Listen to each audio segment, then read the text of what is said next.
नमस्कार दोस्तों, मैं हूं अजय चौधरी। आज हम बात करेंगे राजस्थान समसामयिकी के भाग 2 के बारे में।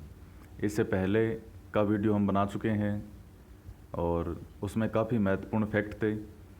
और आज हम राजस्थान समसामयिकी का भाग 2 आगे पढ़ेंगे। देखिए, इसमें बात करते हैं हम कि पंडित विश्व मोहन भट्ट के बारे में। पंडित विश्व मोहन भट्ट को इस बार पद्म भूषण दिया गया है, अवार्ड जो है 26 जनवरी 2017 को। और इनके बारे में कुछ महत्वपूर्ण बातें हैं कि मोहन वीणा का इजाद इन्होंने किया था। देखिए, मोहन वीणा क्या है?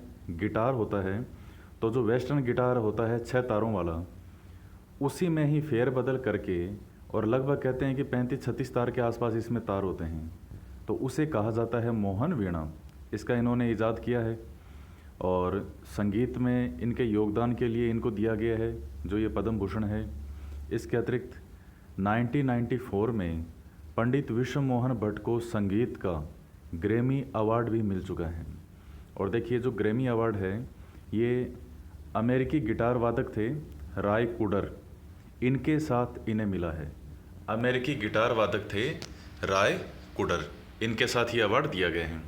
उसके बाद हम बात करते हैं कि राजस्थान का गणतंत्र दिवस जो है इस बार है वो वसुंधरा राजे द्वारा कहाँ मनाया गया। जो 26 जनवरी मनाई गई वो जोधपुर में, वसुंधरा राजे के द्वारा जोधपुर में इस बार गणतंत्र दिवस मनाया गया। इसके पश्चात हम बात करते हैं शैलेश सोढ़ा की। शैलेश सोढ़ा एक कवि हैं। 2017 का अखिल भारतीय कप्तान दुर्गादास चौधरी हिंदी सेवा सम्मान ये शैलेश सोढ़ा को दिया गया है। देखिए, ये अवार्ड क्यों दिया जाता है? ये हिंदी साहित्य के अंदर योगदान के लिए दिया जाता है। और इसका प्रारंभ कब हुआ था? नवज्योति जो है उनके द्वारा, नवज्योति के द्वारा हिंदी के प्रसार के लिए ये 2012 से प्रारंभ हुआ।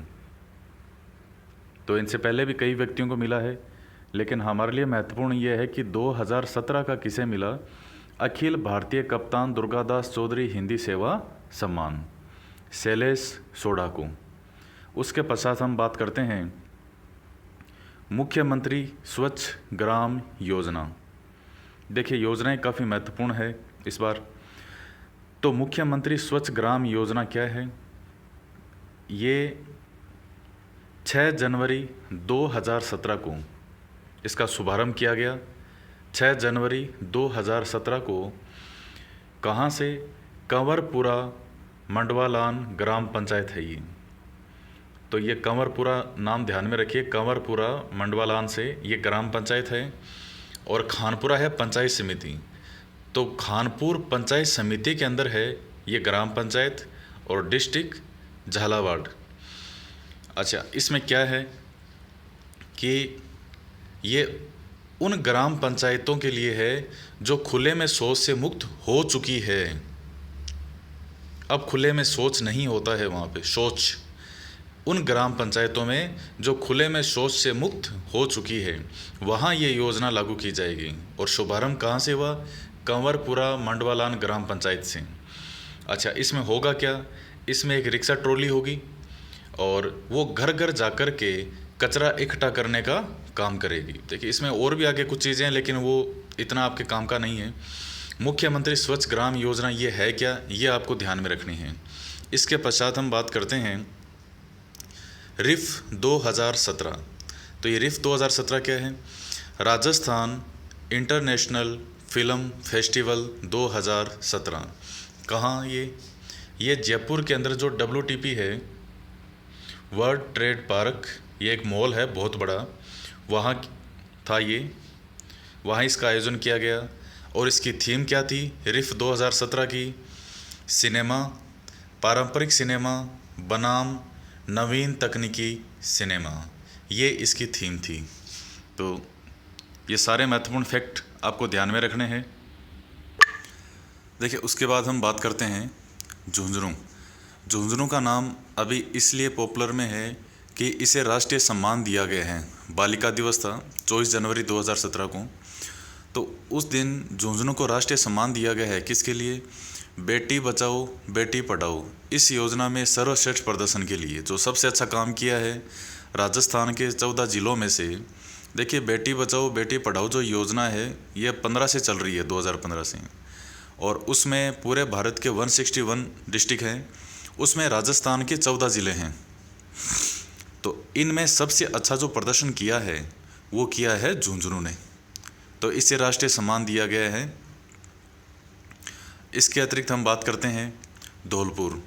धौलपुर के अंदर फूड क्राफ्ट इंस्टीट्यूट, इसका उद्घाटन किया गया है, फूड क्राफ्ट इंस्टीट्यूट का। और किसके द्वारा? वही वसुंधरा राजे के द्वारा किया गया। कहाँ से किया गया था? झालावाड़ से किया गया था, डिजिटल पत्ती के द्वारा। आजकल जो नई नई टेक्निक आ रही है तो इनको धौलपुर जाने की आवश्यकता ही नहीं हुई, झालावाड़ में बैठे बैठे डिजिटल टेक्निक के द्वारा शिलान्यास कर दिया। किसका? फूड क्राफ्ट इंस्टीट्यूट का। यह है कहाँ? ये नरपुरा गांव में है, और नरपुरा गांव का है, तहसील धौलपुर और ज़िला भी धौलपुर है। किसके लिए? पर्यटन की दृष्टि से, पर्यटन को बढ़ावा देने के लिए। अब उसके बाद में हम बात करते हैं AAA मॉडल। तो देखिए AAA मॉडल जो है अब ये सुर्खियों में इसलिए है क्योंकि महाराष्ट्र जो है, वहाँ के जो CM है देवेंद्र फडणवीस, वो इस मॉडल से इतना खुश हुए हैं, राजस्थान के AAA मॉडल से, कि उन्होंने ये कहा है कि इस मॉडल को हम हमारे महाराष्ट्र में भी अपनाएंगे। तो है क्या दरअसल ये? अच्छा, एक देख लीजिए, AAA मॉडल का ही दूसरा नाम है अक्षदा कार्यक्रम, इसी का ही दूसरा नाम है। क्या काम है इसमें?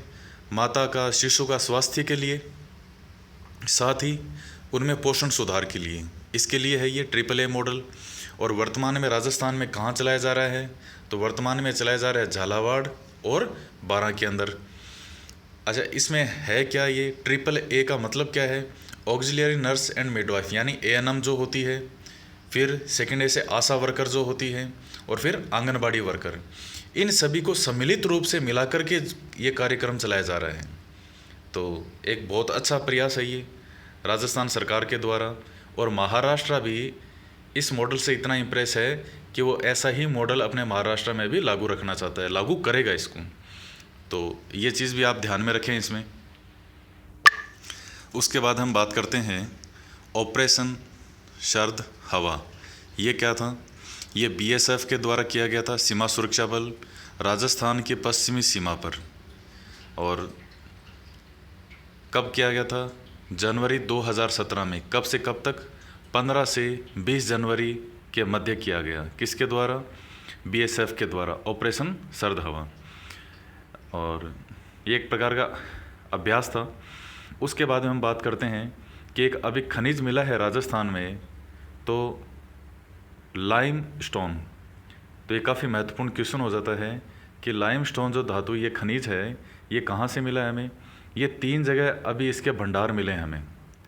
अजमेर के अंदर है ब्यावर, उसके पश्चात टोंक, और डूंगरपुर ज़िले की जो साबला तहसील है, यहाँ से हमें लाइम स्टोन के भंडार मिले हैं। तो बिल्कुल नए धातु की खोज हुई है हमें, इसलिए आप ये महत्वपूर्ण है, आपके लिए ध्यान में रखिए कहाँ कहाँ से मिला है ये। इसके पश्चात आता है 10वां जयपुर लिटरेचर फेस्टिवल। तो ये प्रारंभ कब हुआ था? जयपुर लिटरेचर फेस्टिवल है, ये हर साल लगता है। ये 2006 से प्रारंभ हुआ था।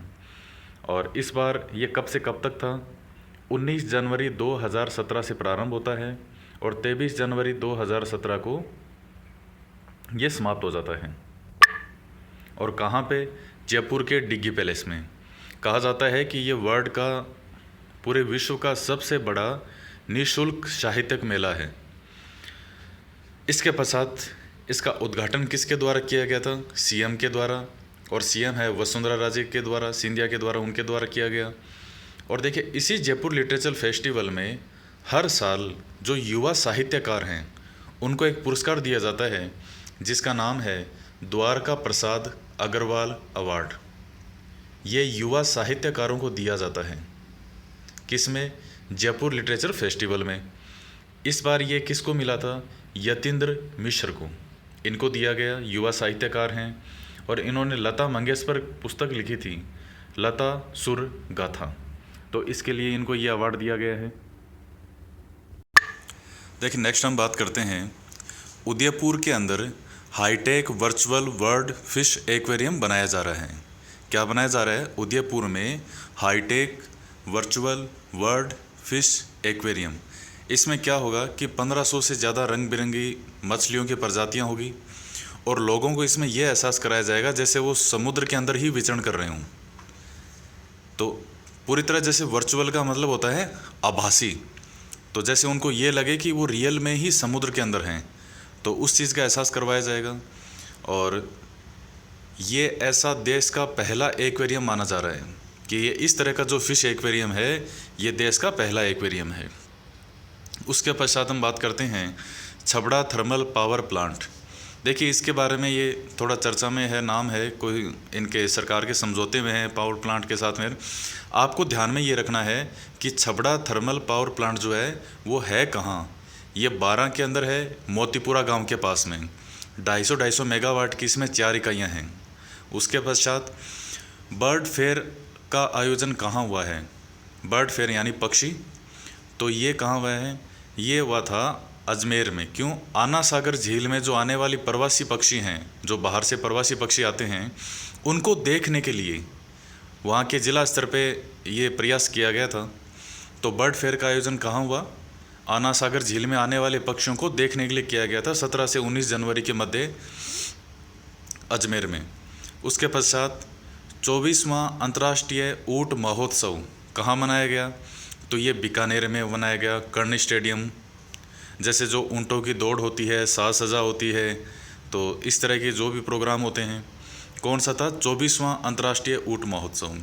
उसके पश्चात हम बात करते हैं राजस्थान हस्तशिल्प उत्सव 2017। तो ये कहाँ मनाया गया? ये था जोधपुर। उसके बाद एक खिलाड़ी है सीमा पूनिया, ये राजस्थान की बॉक्सर हैं, लगभग 80-81 किलो के आसपास उस वेट में। इन्हें रजत पदक मिला है अभी। किस में? सर्बिया जो कंट्री है वहाँ बरबास में, यहाँ पे आयोजन हुआ था, तो उसके अंदर सीमा पूनिया ने रजत पदक प्राप्त किया। तो ये अभी काफ़ी पॉपुलर नाम चल रहा है सीमा पूनिया का। और उसके पश्चात हम बात करते हैं कि उदयपुर का जो रेलवे स्टेशन है वो राजस्थान का पहला विश्व स्तरीय रेलवे स्टेशन बनाया जाएगा। वो सारी जो विश्व स्तरीय आधार पर उसकी जो फैसिलिटीज़ होगी। तो टोटल देश में 23 रेलवे स्टेशन का चयन किया गया है इंडिया में। उसमें राजस्थान का एक रेलवे स्टेशन का चयन किया गया और वो है उदयपुर का रेलवे स्टेशन। क्योंकि बाहर से लोग बाग घूमने खूब आते हैं पर्यटन के हिसाब से, तो इस वजह से उदयपुर के रेलवे स्टेशन को विश्व स्तरीय सुविधाएं देने के लिए, विश्व स्तरीय जो भी इसमें फैसिलिटीज़ हो सकती है उसके लिए तैयार करने के लिए ये प्रयास किया जा रहा है। तो ये राजस्थान का पहला विश्व स्तरीय रेलवे स्टेशन बनेगा। कहाँ पे? उदयपुर रेलवे स्टेशन को बनाया जाएगा पर्यटन की दृष्टि से। तो इस वीडियो में इतना ही, और नेक्स्ट पार्ट में फिर मैं राजस्थान के जो भी महत्वपूर्ण करंट के टॉपिक हैं वो आपके सामने पेश करूँगा। और आप इसी तरह अपनी मेहनत करते जाइए और तो उसका परिणाम आपको अवश्य मिलेगा, अवश्य फल मिलेगा। और जिन्होंने चैनल अब तक सब्सक्राइब नहीं किया है हमारा, उसको सब्सक्राइब ज़रूर करें ताकि आपको हर वीडियो की अपडेट मिलती रहे। सब्सक्राइब के लिए कोई पैसा नहीं लगता है। वीडियो के नीचे जो रेड बटन में सब्सक्राइब लिखा हुआ है बस उस पर क्लिक करना है। उसके पश्चात हम जो भी वीडियो अपलोड करेंगे उसकी जानकारी आपको मिलती रहेगी। तो नेक्स्ट वीडियो में हम फिर मिलते हैं, तब तक के लिए धन्यवाद।